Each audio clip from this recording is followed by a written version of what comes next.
It's another amazing episode of Zag Talk. I'm joined by Greg and Sella. Today's guest is Nithya Raman, Councilmember here in Los Angeles. Hey, gang, traveling the world, are we? Yes, we Hello. are. Where are you, Sella? Well, now I'm in the UK, but have just come back from Istanbul from the ITS European Congress. How about you, Greg?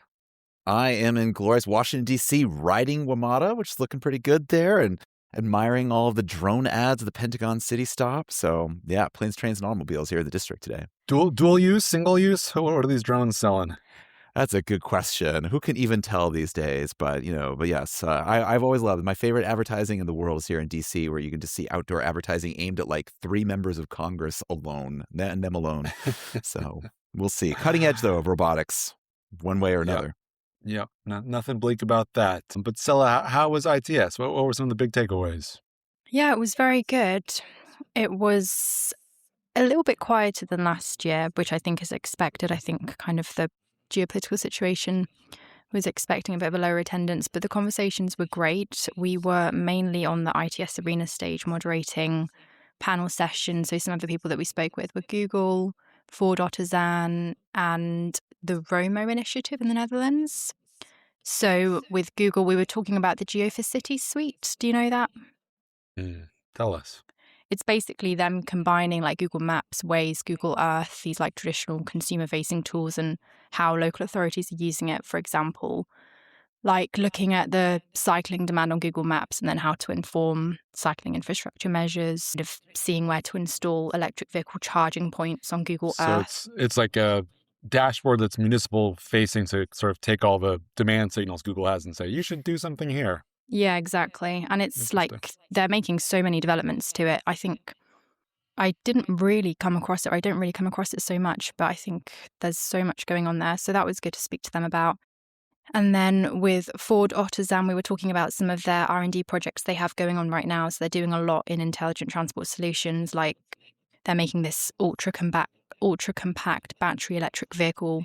It's like a very, very small bubble car that has loads of different configurations. It can be like a cargo we'll never vehicle. get here in the US, I'm sure. Yeah. And they brought that to the floor, which was good to see. And then they are also doing, for example, a project called the Next e-Truck, which is a similar kind of concept, but for trucks. So they're kind of making the chassis, and then it's basically aiming to reduce energy efficiency. I think they've already seen a 10% improvement in energy efficiency for their trucks. It's less noisy. And they also had that on the show floor. So that was great to see. And then we also spoke with Romo, which is this initiative in the Netherlands, and it's basically using connected vehicle sensor data. So, for example, where emergency braking is happening, cars detecting icy conditions, and then sending that to real time to the local authorities to do things like pothole filling or salt spreading and stuff like that. So I think it was really, really good conference. And yeah, it felt like everything was coming together to kind of see how everything is being integrated, how it's being very public sector driven right now. It's not just the companies themselves. Yeah, it was great. And we're 3 conference heads right here, obviously. Let's talk, how was the food? How was the facility? Like, what was the actual logistics of it all? So it was in the Istanbul Congress Center, which, it's quite central. It was in a kind of, like, it was a tall building, but we were on the bottom floor, underground basement kind of thing. Very interesting outdoor area. It was kind of like in a tunnel, which was just so you go outside and you're in a tunnel. Yeah.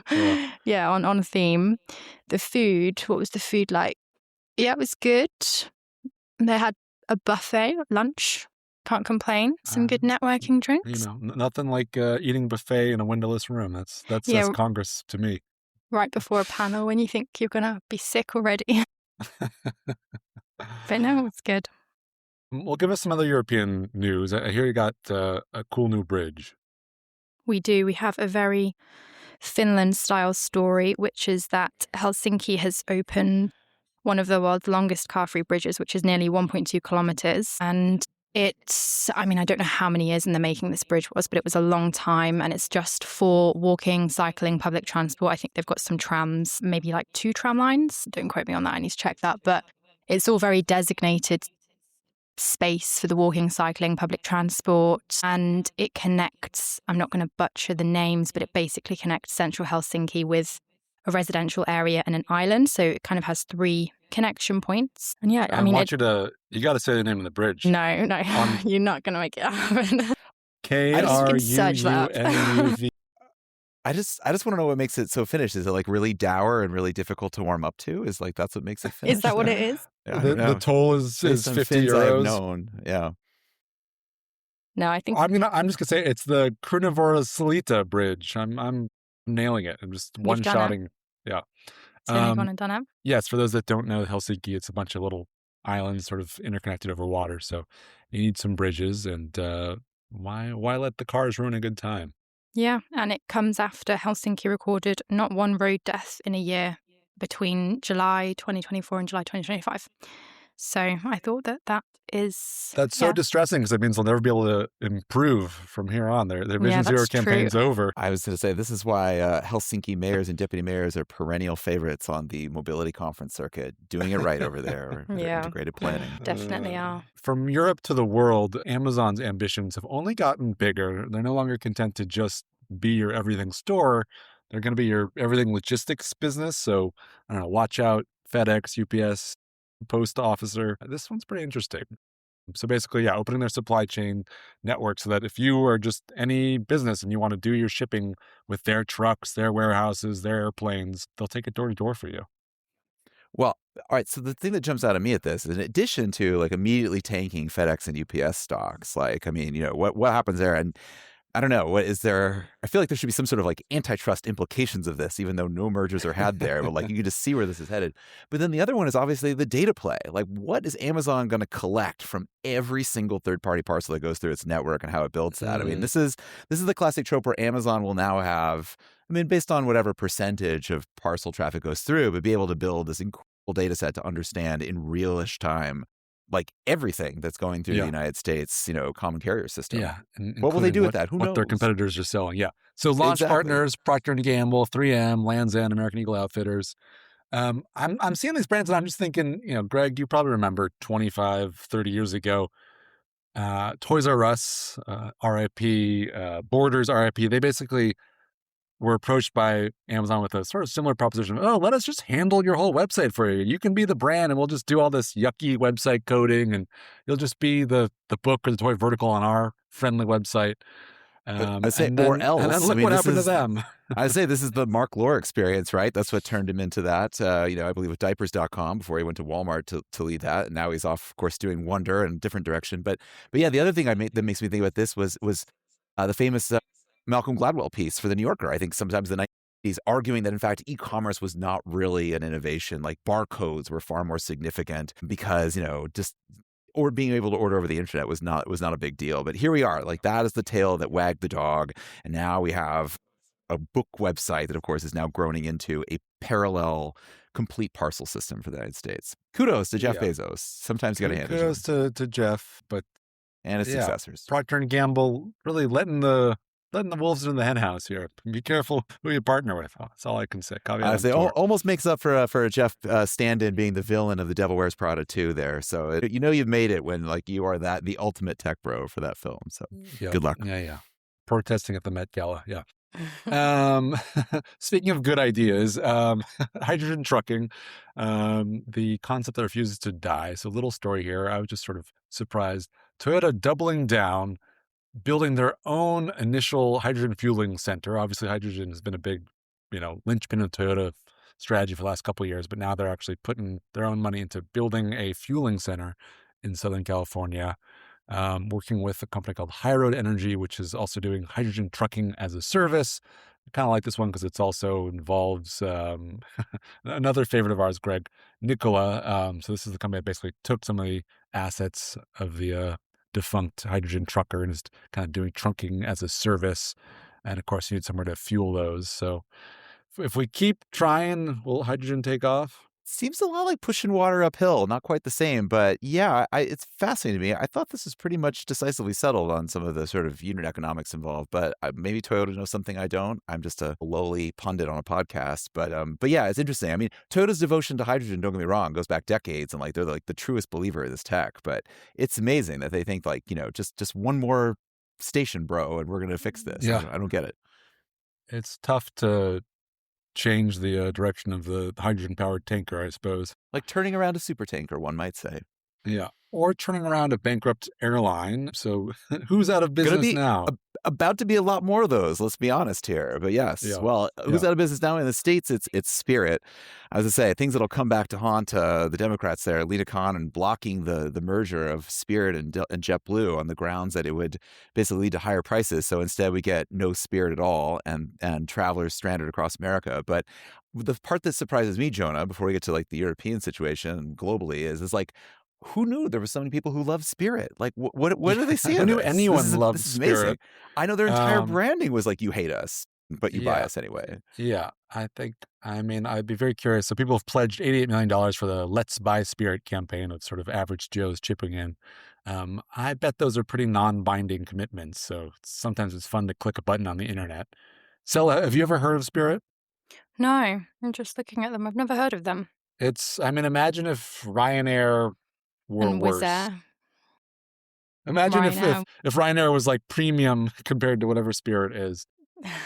Yeah, it was like the most bare bones, pay for every single thing that we can imagine charging you for. If you got to breathe, we'll charge you for the oxygen. And yeah, that sort of obviously worked well for a while, but they haven't been profitable since 2019. The legacy carriers kind of caught on. They all added their own, so I don't know, every time I flew Spirit, which is not that often, I'd swear to myself never again. And then like 4 years would go by, you'd sort of forget, and then you'd do it again. And you'd be, oh, that was not very good. So it's not shocking that when gas prices raised, there wasn't anyone left to catch them. Well, what did you fly, Saul, on the way home? Did you full freight on Turkish, or did you fly your own LCC? No, Athena did Turkish. She was meant to be on this chat, but she went to Berlin on Turkish. I did Wizz Air, which I would argue is worse than Ryanair. I think that's an It's not a great objective. name. Wizz Air, no. But have you seen, you must have seen that video of the Ryanair CEO saying that if you charged less to stand, then it would... Did you see that video? It's like if you charged everyone to sit and then it was cheaper to stand, everyone would pick to stand. It's sure. O'Leary has Classic. proven undefeated in his estimations of human nature. It's true. Yeah. And I mean, Greg, you're Mr. Aerotropolis. I feel like we've gotten every couple of years. There's like some consultancies come up with this crazy new seating scheme where it's basically like a roller coaster harness seat, so you can sit stand, but no airline's ever brave enough to truly roll it out. All right. Well, as Mr. Aerotropolis, thoughts on this, because it is. I have seen this movie before. I was writing Aerotropolis in the midst of the 2008 oil spike, and then of course the global economy crash, and watching airlines go out of business then too. So I expect to see some of that. The latest version of that, by the way, is like Air France, I think, was like basically told point blank, like, do not expand your flights to Singapore and Tokyo Haneda because we're worried about jet fuel. So be very curious to see what happens with like Lion Air and Air Asia and Air Asia X and the stuff that goes across Asia. That's the bellwether there. But to your point about seating arrangements, I know the big new one for that is, of course, is Air New Zealand for a while has had the economy lie flat bed where you can buy 3 economy seats and basically put up a bed. United, I believe, has licensed this at least in North America. I'm not sure what the global divide is there. So we will see, basically, lie flat beds coming for couples and families to American carriers. So I think that's more likely we'll see in North America before we see the standing, like dungeon galley style seating that happens there. You're not allowed to Lock have you into positive cages. news, Greg. Yes. Nice seats. That's wow. How retro. Well, to your point, as we'll get to here at the bottom here, is that that Delta and the big three have really pulled away from Spirit and the others because that LCC model has faded. The growth is in the premium cabins at the top of the market, which we'll come back to in a moment. But what else we got in like economy news? Among other things. Speaking of money, who's raising big pounds these days, Scylla? It's London-based e-bike operator Forest, which has raised 27 million and brought its total Series B funding to 40 million. And it's brought on its e-bike supplier Okai as an investor there, who now takes minority stake. And I think it's interesting because it's obviously a huge amount of money, but they're a single city operator, so they only operate in London. They haven't disclosed any plans to go beyond London in the UK or abroad at this moment. Well, they told us they have no immediate desire. So I don't know. I won't be surprised. That kind of boggles the mind, but it also maybe it's a testament to success. Like in my mind, you couldn't have a single market micromobility provider that would, one, be viable business too, let alone like at that kind of valuation. But obviously, London, big global city, very multimodal, and of course, they True. don't have the whole market to themselves, right? They're going against Yeah. Boris Bike, Santander. They're going against what is Lime also Lime. there? Yeah, it's a hugely competitive market. But no, it's very interesting. But they were also one of the first, I think, that reached profitability, like definitely ahead of some of the big names. Well, yeah. Cheers to Forest. I mean, again, there's people need to move, and there's money to be made moving people around. So even if micromobility is not as hot as it once was, I think it's proved that it's going to last in one form or another. I say, if you're raising money with interest rates this high and the Strait of Hormuz closed or maybe open, God bless. Like, you're doing Well, I mean, incredible. Strait of Hormuz being closed, that's probably bullish for micro, right? I mean, Somewhere that's down pedal, the line. that's electric. I think, yeah, after the shock to the financial markets ripple through eventually, but yeah. Well, speaking of electric, another big partnership. So Hertz teaming up with Uber to launch a new brand called Oro. Oro being Spanish for gold, of course. And I don't know, Hertz heads must know that their logo is gold. I guess that's the connection there. Also, Oro is the name of the parent company as well, too. So this is like a subsidiary, like sits equal with Hertz its own way. So yeah, it's all about gold over there. But basically, like sort of a new mobility offshoot that's going to be one managing Uber's sort of lucid neuro AV fleet starting in the SF Bay Area. And then two, a little bit more retro, doing driver operated fleets for Ubers, where it's basically like we pay you an hourly salary, you're an employee, imagine that, and you sort of provide base level demand in the Hertz Oro owned cars so that there's just more Uber drivers on the market. So after all that protesting about how we need gig work to make ride hailing work, we're pivoting to jobs. To me, I feel like Jeff Goldblum in Jurassic Park, like, and there it is. Like, we know, like, I feel like I've been participant in so many exercises here. Imagine the rental car companies would ultimately become these service providers to the AV fleets. And it's interesting. The human side is an interesting piece, obviously. But yeah, like this always felt like Hertz's destiny to be here. So it'll be interesting to see if the rest of the industry follows suit. I mean, I guess, yeah, there's going to be a Waymo stack? Do we see, with the other OEM alliances now? Like, I mean, I can imagine another rush to sign these various loose affiliations.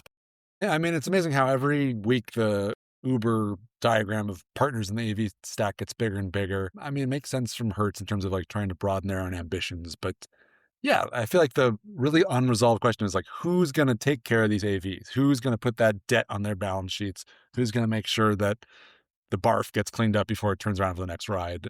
The sort of not so glamorous part of our autonomous future. Well, right. And then the other piece of this, of course, is like the moves of the world, right? Raising $1 billion in debt to buy a bunch of Waymos. You can start to see how the stack pieces together here of like, of who's got brand and customer interface, who just owns assets, and then who's got the service delivery infrastructure for that too. Yeah. It's coming into focus, I feel. And yeah, as that matures, we're also seeing prices sort of restabilize. So Obi just came up with an interesting report tracking both human and autonomous ride hailing in San Francisco. So over the last quarter, AV prices up, human prices down, a little bit of supply and demand equilibrium maybe. And so, obviously the Waymo price is up a little bit, but what I thought was more interesting was that the Tesla prices of their robotaxi, quote unquote robotaxi, those have really climbed up 41% in a quarter. And they're still the cheapest. And I think the thing is that these are still BS prices. If you're paying $4.30 per mile, it's because Elon wants to subsidize that ride and because they're not actually a robotaxi service. But is that putting downward pressure on your Lyft or Uber competition? Guess so. Sorry, humans. And then another financial story before we get into a couple bigger financial things, but it's Q1 earnings season, and we'll get to Uber, DoorDash, Lyft, the big guys soon enough. But kicking things off, Delivery Hero, the sort of international 3PD that operates a bunch of different brands, Talabat, Foodora, Glovo, Foodie, name brands we all grow up thinking about. But looking pretty strong. So I'd say this is probably a good harbinger for the other guys when they report in a couple weeks. But GMV up 8.8% year over year, projecting they're going to be cash flow positive for the full year 2026. So people keep delivering stuff. People are hungry for food and groceries and everything. But can it go on forever? And how do the unit economics ultimately shake out? And that's why there's an interesting comparison piece along with the Herbivore shout out. Yeah, I know you're too modest to mention it, but I will. And that's the folks over there at the international, what is it? It's the Institute of Grocery Distribution. Grocery Come on, Greg. distribution. The I know, you can tell that like I'm only LARPing over here in the hardcore delivery heads. But yeah, but it was interesting asking the question that I've wondered myself: is autonomy the only way last mile delivery can ever make money? How badly quick commerce flopped the moment the money spigot got turned off. And given you have the figures like Kathy Wood over at ARC, whose research team argues that like we could see like a 90% drop in the cost of delivery if we do go full automation. Like, yeah, it's like the only way to really turn this into a true transformation of urban centers and a truly huge industry. Like, does it have to go fully automatic? I don't know, Joe. That's where you're the expert on this, I suppose. Like, where do you land on this? Can human couriers? Can we just get labor cheap enough when we all fall into the permanent underclass because of AI? I don't know. Oh, that's the glorious future. Yeah, I mean, obviously the economics are compelling of the delivery of sidewalk bots, drones, TBD. I do think it's also interesting, right? Just like there's so much blue sky still for drones and sidewalk bots. They're not in very many markets. Here in LA, they've been around for a long time, so it feels like old news, but most of the world's never even thought about these. And we're starting to get a little bit of pushback. Here again in Southern California, city of Glendale just put a moratorium on sidewalk bots. So like everything else, labor saving, it's going to be a political battle. So maybe they'll make the economics work, but maybe they won't be allowed to at all. And then there's also this question of running this stuff at scale. I think we're long overdue. I would love to see, call out to any of the major robotics companies. Show me a time-lapse video of all your operations. Like, show me that you're able to figure out how to like really scale up these networks. I feel like I have a slide somewhere in my decks here of like Zipline showing their operations in Rwanda and all the deliveries there. But like show me how this scales into the millions. And this goes for the Chinese as well. I'm curious. Greg, you got a slide for everything. You got to keep them handy there. But so you should see Greg's slide collection. It's very nice. It's in the thousands. Wow. Who organizes your slides, Greg? Well, anyways, I think kind of like backing up for the big picture for a second. Backing up for the big picture, the economy, what's going on? So just to me, really interesting, more and more, it seems like the economy is running on AI, not just sort of hype about Anthropic and OpenAI, but it's been some interesting pieces this week that one, the prediction markets, which are the newest suckers bet. Basically, if you're a layperson betting on any future event, you're basically betting against a bot. And so you're probably going to lose because the bot's better informed than you are. But if that's not enough, we're going to basically let trading bots take over the whole stock market. So both individual investors having them do the trading for them, and then even now throwing it back to mobility delivery here, of course, Apurva Mehta, who's one of the co-founders of Instacart, making his own hedge fund where all the decisions are supposedly made by an AI. So what could go wrong? I'm sure they've got all the perfect signals, no chance of a flash crash ever. Well, I would say to add to that, the two thoughts that come to mind is I think I just saw the stat that like 67% of polymarket profits are from 0.1% of all the various individual players, of which I wonder how many are over at the Pentagon as we speak. And and then the other thing that jumps to mind is like Polymarket and Kalshi, the new Citadel, right? Like, I mean, Ken Griffin, shouted out, negatively shouted out by the mayor of New York. I mean, makes a ton of money by basically being the market maker and getting that kind of market information. So, it's what's cool. What's cool? Winning bets on Polymarket. What's really cool is being the information marketplace that understands how these bets are being made. So, I don't know. What sort of shape would you say that leaves the economy in, Greg? Well, leaves one in a K shape where you're either going up or you're going down. And like this gets remarked upon by many. I mean, this is nothing new to listeners, but it is interesting that like, everything we talk about on here when it comes to delivery and disposable income and all this stuff is like there's only one segment left in the States, at least right now, that has that. And that is the top. I have to find where's my Enber paper here, the New York Fed paper. Slide? I was going to say, where's my slide? You can see that basically it's only incomes above 125,000 that are driving any kind of spending growth. And the reason for that, Joan, of course, is because they're feeling really good about their being long NVIDIA, their 401ks right now. I mean, it's like we're building House of Cards on top of House of Cards. So yeah. But there's so many alarm bells. This is all we got right now. I wish this was a Z-shaped economy, so Sella could say that it's Z-shaped, and at least we'd have something charming. Yeah. Well, speaking of the economy, I think that cues us up nicely for today's guest. So we chatted with Nithya Raman, who is a council member here in Los Angeles. We had her give a nice speech at Herbivore a couple weeks ago. But I mean, a couple things. Yeah, great. Well, I would say, so I'm curious. So in addition to affordability, I'm sure I talked about this. I missed Herbivore this year, so I'm curious to hear her speech. But then also, how did you get her to speak there? Why would elected speak at Herbivore? Like, who's your constituency, Jonah? Like, who's she really speaking to there? Like, how many voters do you got? Yeah, that's always the kind of fun thing about conference building, right? Is like picking the guests that are going to speak, and then some of them are easy to get. You know them, or other ones they come to you. But yeah, trying to get the electeds. That one's always a little interesting kind of dance you have to do. Yeah, Herbivore, obviously, we're big about sort of improving urban life. We're big about mobility. We're big about housing affordability. And those are all topics that she's kind of woven into both her current campaign for mayor, but also her previous campaign for council member, and just sort of things that she's really been hammering as a member of the city council. So yeah, you start with that commonality, and then you got to find some allies in common that have her ear and sort of make your case to them, and they make their case to her, and then you do a back and forth with their comms team. So there's a real a lot of ingredients going into the stew. But I think I was happy to get her. I think she had a really interesting speech that we'll hear in a second. But here in Los Angeles, we're always wonderfully in the future for better and for worse. And so questions about housing, questions about transportation, questions about just sort of civic competence and, government that's able to get things done, all obviously top of mind here. So she was happy to lay out another vision for a city that might work a little bit better. I just want to say, Herbivore has always been about bringing together public and private sector people trying to think about a better future. And so in that vein, I'm really excited to bring up Councilmember Nithya Raman, representing District 4, from the iconic Hollywood Hills to the beautiful Valley, who's going to share some thoughts with us. Thank you. Thank you so much. And I will keep my remarks brief. When this conference reached out to me, I just was very excited that there were so many people getting together to think about these issues. My name is Nithya Raman. I'm the council member for the 4th District, and I'm really just here to talk about a shift. Over my time in office, especially over the last couple of months, I've been spending time in neighborhoods across this city, and what I feel like we're experiencing right now is that this city is changing. We are at a crossroads, and we do need to rethink how it works for the people and the businesses and the neighborhoods that make this city what it is. We are living through a time of a shift, not just in technology, not just in new modes of operation for businesses and restaurants, but I feel like this is a moment where people are shifting how they're moving through urban spaces and streets. As a policymaker, I'm seeing this as a shift in expectations. What do people expect from the city of Los Angeles? How are they changing what they're expecting out of their neighborhoods and from the places where they live? I can feel that in the conversations that I'm having with people.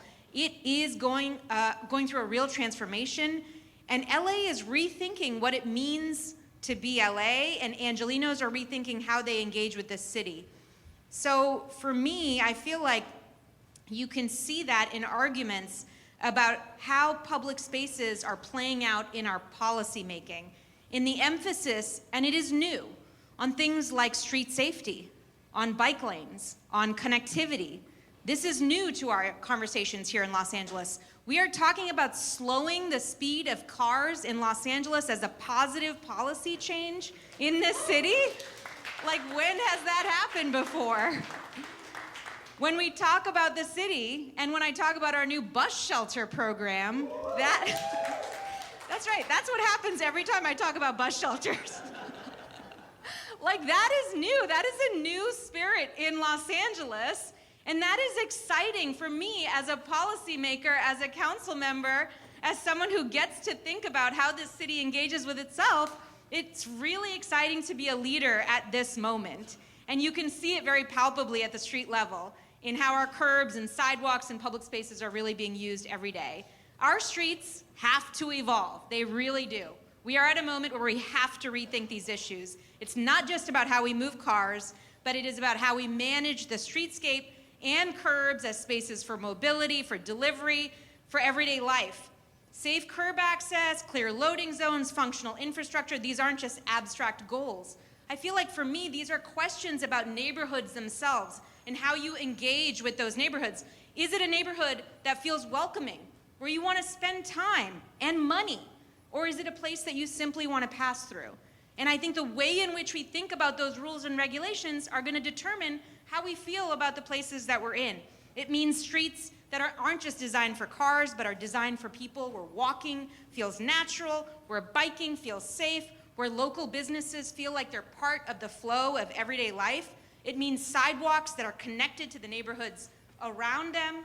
And I want to underscore restaurants because in many ways for me, these are the soul of Los Angeles. It's what makes LA so special in so many ways. They are a huge part of what makes it great to live here, and right now we're losing so many of them.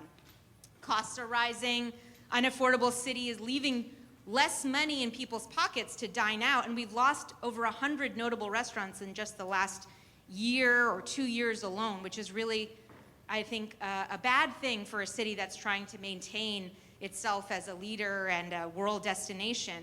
We have to do a lot to make sure that we're protecting our restaurants. We have to fix how the city engages with them. We obviously have to streamline permitting. We have to make fewer approval processes. We have to make it cheaper to operate a restaurant here. We want to make sure that restaurants can self-certify for as many things as possible. But even more, we do have to become a city that grapples with business innovation. How can this city say yes to businesses and restaurants adapting and benefiting from new technologies that can improve bottom lines, but also improve neighborhoods? That's where I feel like the real policy thinking has to come out. And when we get this right, when our streets work better, when our neighborhoods become more connected, we don't just improve mobility. We can actually improve our local economy. We can reduce emissions. We can become a more sustainable city. And I would just want to thank you all for being here and engaging with those questions. LA is a city that reinvents itself a lot, and the people who come in it reinvent themselves when they come here, which is what's exciting about this city. And this is a city that is rethinking what it means to be itself. It's pairing its history of imagination and possibility with the technology that shapes how we move and build and connect. And to me, the fact that hundreds of you showed up here to grapple with those questions is a sign that we're building a city that feels dynamic into the future. And I'm just really grateful that so many of you are out here and thinking about the big things that are going to reshape LA into the future. Thank you so much.